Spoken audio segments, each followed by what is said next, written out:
Digital තාක්ෂණයෙන් ලෝකය වේගයෙන් දියුණු වෙද්දි.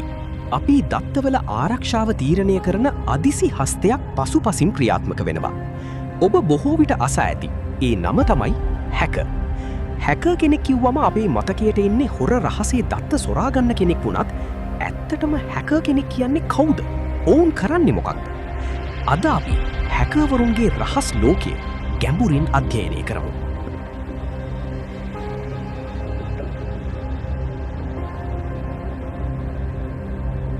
කවුද මේ හැක කියන්නේ? සරලවම කිව්වොත් හැක කෙනෙක් කියන්නේ පරිගණක පද්ධතියක හෝ ජාලයක නෙට්වර්කේ පවතින දුර්වලතාවයන් සොයා ගැනීමට ඉහළ තාක්ෂණික දැනුමක් ඇති පුද්ගලයෙක්. මොවුන් තොරතුරු තාක්ෂණය පිළිබඳව කෙතරම් දැනුමක් ඇත්තෙක්ද කිව්වොත් සාමාන්‍ය පද්ධතියක් ඔවුන්ට අවශ්‍ය පරිදි වෙනස් කිරීමට හෝ හැසිරවීමට ඔවුන්ට පුළුවන්. හැකර්වරුන් කරන කාර්ය සහ ඔවුන්ගේ චේතනාවානුව ප්‍රධාන කොටස් 3කට බෙදන්න පුළුවන්. White Hat Hackers සුදු තොප්පි හැකර්වරු. මොවුන්ව ethical hackers කියලා හඳුන්වනවා. මොවුන් පද්ධතියක ඇති වැරදි සොයා දෙන්නේ එහි අයිතිකරුවන්ගේ අවසරය ඇතිවයි.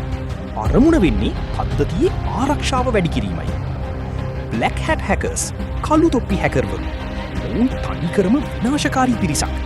අවසරයකින් තොරව පද්ධතිවලට ඇතුළු මුදල් සොරකම් කිරීම, දත්ත විනාශ කිරීම හෝ පුද්ගලික තොරතුරු අලෙවි කිරීම මොවුන්ගේ කාර්යයි.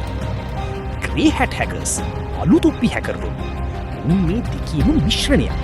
මොවුන් අවසරයකින් තොරව පද්ධතියකට ඇතුළු වුණත් බොහෝ විට ඒක කරන්නේ තමන්ගේ දක්ෂතාවය පෙන්වීමට මිස හානියක් කිරීමට නෙවෙයි. නමුත් මෙයක් නීති විරෝධී ක්‍රියාවක්. හැකින් කියන දේ පිහියක් වගේ. ඒකින් එළවලු කපන්නත් පුළුවන්, කෙනෙකුට හානි කරන්නත් පුළුවන්. වාසි පද්ධතිවල ඇති ආරක්ෂක සිදුරු සොයාගෙන ඒවා වසා දැමීමට හැකිවීම. සයිබර් අපරාධකරුවන් හඳුනා ගැනීමට රජයට සහ ආයතනවලට උදව් වීම. අවාසි පුද්ගලික රහස්‍යභාවය නැතිවීම, මූල්‍යමය පාඩු සිදුවීම සහ රටක ජාතික ආරක්ෂාවට පවා තර්ජන එල්ලවිය හැකිවීම. අවසාන වශයෙන් හැකර් කෙනෙක් වීම කියන්නේ නීති විරෝධී දෙයක් නෙවෙයි.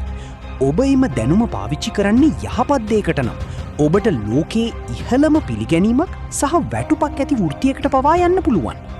මේ වගේ තවත් තාක්ෂණික රහස් දැනගන්න නෙක්සෝරා ලැබ් එකත් එක්ක දිගටම එකතු වෙලා ඉන්න.